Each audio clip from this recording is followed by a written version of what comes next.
പ്രിയപ്പെട്ട കൂട്ടുകാരെ, അക്ഷരപൂജയിലേക്ക് എല്ലാവർക്കും സ്വാഗതം. ഇന്ന് ഞാൻ നിങ്ങൾക്ക് വേണ്ടി അവതരിപ്പിക്കുന്നത് ആഷിതയുടെ ഒരു കഥയാണ്. മരണാനന്തര ജീവിതങ്ങൾ എന്നാണ് കഥയുടെ പേര്.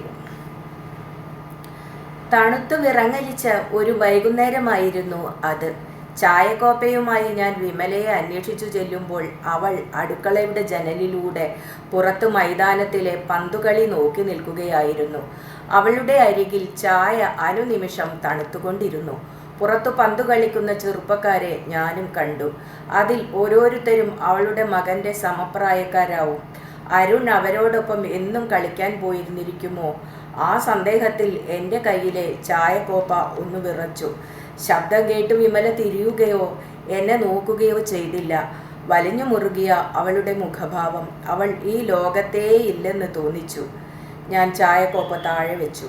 പിന്നെ മെല്ലെ അവളുടെ കൈക്ക് പിടിച്ചു. അവളുടെ വിരലുകൾ തണുത്തിരുന്നു.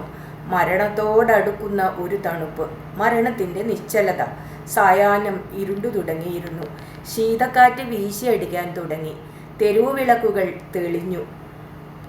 കുട്ടികൾ ഒറ്റയ്ക്കും കൂട്ടായും വീടുകളിലേക്ക് മടങ്ങി തുടങ്ങി. ഞങ്ങളുടെ എതിർവശത്തെ ഫ്ലാറ്റുകളിലും വിളക്കുകൾ തെളിഞ്ഞു. എല്ലാ വിളക്കുകളും അണഞ്ഞ പോലെ വിമലയുടെ വിളർത്ത മുഖം. ഞാൻ വിമലയുടെ കയ്യിൽ ഒന്നമർത്തി മൃദുവായി ഓർമ്മിപ്പിച്ചു, വാ, അകത്തേക്ക് പോകാം. തണുത്ത കാറ്റ് ഇങ്ങനെ കൊള്ളണ്ട. വിമല മിണ്ടിയില്ല.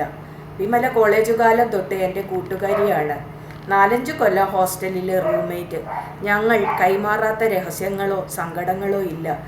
അന്നും ഇന്നും കൈമാറാൻ അത്രയ്ക്കധികം സന്തോഷങ്ങളൊന്നുമില്ലാത്ത 2 ജീവിതങ്ങൾ. വിമലയുടെ മകൻ്റെ മരണവിവരം കേട്ട് അന്വേഷിക്കാൻ വന്നതാണ് ഞാൻ. ഒരേ ഒരു മകൻ, ആത്മഹത്യ. ഞാൻ വന്നിട്ട് 2 ദിവസം കഴിഞ്ഞു. ഇതേവരെ വിമല എന്തെങ്കിലും അതിനെക്കുറിച്ച് സംസാരിക്കുകയോ ഒന്ന് പൊട്ടിക്കരയുകയോ ഉണ്ടായില്ല. അതാണ് എനിക്ക് മനസ്സിലാവാത്തത്. ആദ്യത്തെ പ്രേമം തകർന്നപ്പോൾ ഒരാഴ്ചയോളം അവൾ നിർത്താതെ കരഞ്ഞത് എനിക്ക് ഓർമ്മ വന്നു. അതിൽ നിന്ന് ഈ സ്തോഭരഹിതമായ മുഖഭാവത്തിലേക്കുള്ള ദൂരം ഞാൻ മനസ്സുകൊണ്ട് അളക്കുകയായിരുന്നു. ഇരുളിന് കനം കൂടി. ഞങ്ങൾക്ക് പരസ്പരം മുഖം കാണാൻ വയ്യാതായി. അവളുടെ തൊട്ടടുത്താണ് ഞാൻ നിൽക്കുന്നത്. എന്നിട്ടും അവൾ അവിടെ ഇല്ലെന്നു തോന്നി. അലോസരപ്പെടുത്തുന്ന ഒരു തോന്നലായി അത്. ഞാൻ മെല്ലെ വിളിച്ചു, വിമലേ. അവൾ മുഖം തിരിച്ച് എന്നെ ഒന്ന് നോക്കി. വീണുടഞ്ഞ കുപ്പിച്ചില്ലിൻ്റെ കഷ്ണം പോലെ ഒരു നോട്ടം. ഞാൻ പറഞ്ഞു, നമുക്ക് സിറ്റിംഗ് റൂമിലേക്ക് ഇരിക്കാം. അവൾ പൊടുന്നനെ തിരിഞ്ഞു. താക്കോൽ കൊടുത്ത പാവയെ പോലെ യാന്ത്രികമായി സിറ്റിംഗ് റൂമിലേക്ക് നടന്നു. അവളുടെ നിഴൽ ചുമരിലൂടെ അടിവെച്ചു നീങ്ങുന്നത് നോക്കി. അതിൻ്റെ യാന്ത്രികത നോക്കി ഞാൻ 2 നിമിഷം കൂടി അവിടെ തന്നെ നിന്നു. റൂമിലേക്കു ചെന്ന് അവൾ ലൈറ്റിടാതെ ഇരുണ്ട സോഫയിൽ മറ്റൊരു ഇരുട്ട് ഘനീഭവിച്ച പോലെ ഇരിപ്പുറപ്പിച്ചു. ഞാൻ അവൾക്കെതിരെ ഇരുന്നു. രണ്ടും കൽപ്പിച്ച് ഞാൻ ചോദിക്കുകയാണ്, വിമലേ, നമ്മുടെ അപ്പുവിന് എന്താ പറ്റിയത്? ഇരുട്ടിൽ അവളുടെ കണ്ണിൽ ഒരു തിളക്കമായി കണ്ണുനീരിൻ്റെ നനവ് കണ്ടു എന്ന് തോന്നി. അവൾ ചോദിച്ചത്, രാത്രി നിനക്ക് എന്താണ് വേണ്ടത്, ചപ്പാത്തിയോ ചോറോ എന്നായിരുന്നു. തീർത്തും സ്തബ്ധയായി ഞാൻ അവളെ നോക്കിയിരുന്നു പോയി. അനേകം താഴിട്ടു പൂട്ടിയ ഒരു കോട്ട പോലെയാണ് അവളെന്ന് എനിക്ക് തോന്നി. ഏതു വാക്കാണ് താക്കോലാവുക എന്നറിയാതെ ഞാൻ വീണ്ടും ചോദിക്കുകയാണ്, വിമലേ, അപ്പു എന്തിനാണ് അത് ചെയ്തത്? പിന്നെ നിർത്താതെ ബാലിശമായ ഒരു തരം വൈരാഗ്യത്തോടെ അപ്പുവിനെ ഉൾക്കണ്ണിൽ കണ്ടുകൊണ്ട് അവനോട് എന്നവണ്ണം ഞാൻ നിർത്താതെ പറഞ്ഞു പോയി, എന്തിൻ്റെ കുറവുണ്ടായിട്ടാണ്? പ്രേമനൈരാശ്യത്തിൽ ആത്മഹത്യ ചെയ്യുന്ന മജ്നുമാരുണ്ടോ ഇപ്പോഴും? നീയും അവനും തമ്മിൽ എന്തെങ്കിലും പ്രശ്നമുണ്ടായിരുന്നോ? അവൻ്റെ പപ്പയുടെ ഓമനയായിരുന്നല്ലോ അവൻ. പിന്നെ എന്താണ് വിമലേ, എന്താണ്? എന്തായാലും പറ. ഇരുട്ടിൽ നിന്ന് വിമലയുടെ മന്ത്രമായ മറുചോദ്യം ഉയർന്നു. എന്തായാലും ഇനി എന്താണ്? എനിക്കുത്തരം മുട്ടി. അതെ, എന്തായാലും ഇനി എന്ത് പ്രസക്തി? നിരന്തരമുള്ള വെട്ടുകൾക്കെതിരെ ഉയർത്തിയ പരിചയായി അന്തരീക്ഷത്തിൽ അവളുടെ ചോദ്യം നിന്നു. നിഷ്കരുണം ഞാൻ വീണ്ടും ആഞ്ഞുവെട്ടി. എന്നു പറഞ്ഞാൽ എങ്ങനെയാ വിമലേ? ക്ഷോഭത്തിൽ എൻ്റെ സ്വരം ഉലഞ്ഞു.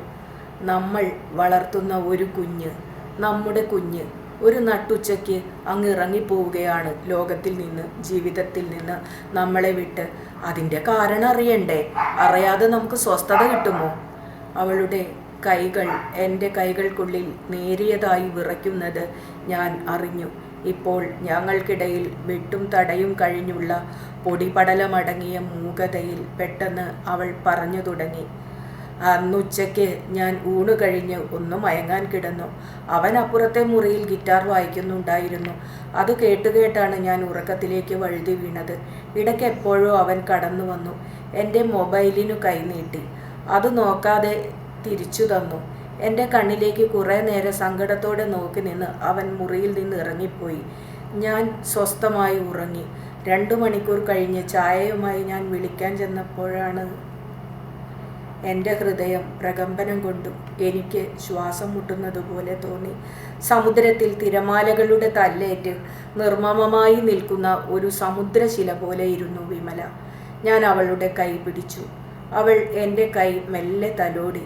ഞാൻ ലജ്ജയില്ലാതെ കരയാൻ തുടങ്ങി. എൻ്റെ വിമല, പാവം വിമല.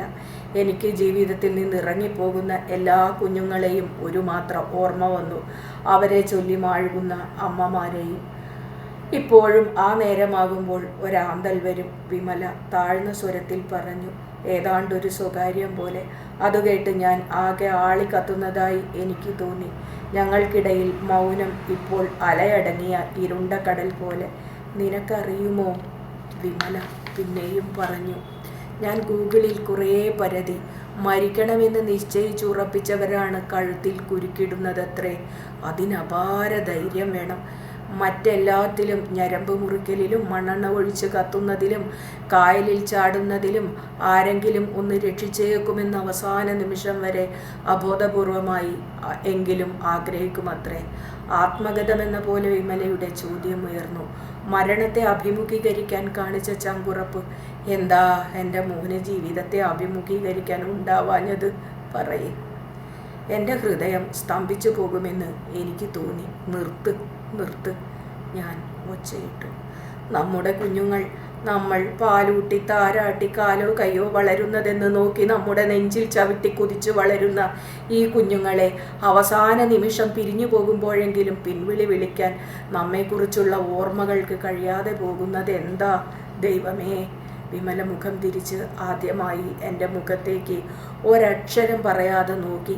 ആ നോട്ടം, ജന്മാന്തരങ്ങളുടെ കത്തിമുനയിൽ കോർത്തു കിടന്ന് പിടയുന്ന ആ നോട്ടം.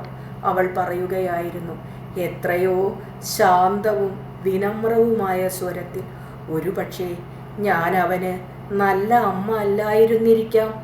അടുത്ത ജന്മം നീ അവനെ മകനായി സ്വീകരിക്കുമോ? പറയ്, നീ നല്ല അമ്മയല്ലേ? കടലലകളിൽപ്പെട്ട് ഉഴറുന്ന ഒരു പുൽനാമ്പിനെ എന്ന പോലെ ഞാൻ അവളെ ചേർത്തു പിടിച്ചു. നെറുകയിൽ മൃദുവായി ഒരു ഉമ്മ കൊടുത്ത് ഞാൻ പറഞ്ഞു, സാരമില്ല വിമലേ. അവൻ ഇപ്പോൾ എവിടെയെങ്കിലും പുനർജനിച്ച് ഏതെങ്കിലും തൊട്ടിലിൽ കൈകാലിട്ടടിച്ച് കളിക്കുന്നുണ്ടാകും. അല്ലെങ്കിൽ പരലോകത്ത് സുഖമായിരിക്കുന്നുണ്ടാകും. ഈശ്വരനിൽ, പുനർജന്മത്തിൽ, മരണാനന്തര ജീവിതത്തിൽ ഒക്കെ നിനക്ക് വിശ്വാസമില്ലേ? എൻ്റെ കൈകളിൽ നിന്നൂർന്നു മാറി നേരെ മുഖത്ത് നോക്കി ചുണ്ടുകൊട്ടിയ ഒരു ചിരിയോടെ അവൾ ചോദിച്ചത് അപ്പോഴാണ്. വിശ്വസിക്കാതിരിക്കുന്നത് എങ്ങനെ? മരണാനന്തര ജീവിതമാണല്ലോ ഞാൻ ഇപ്പോൾ ജീവിക്കുന്നത്.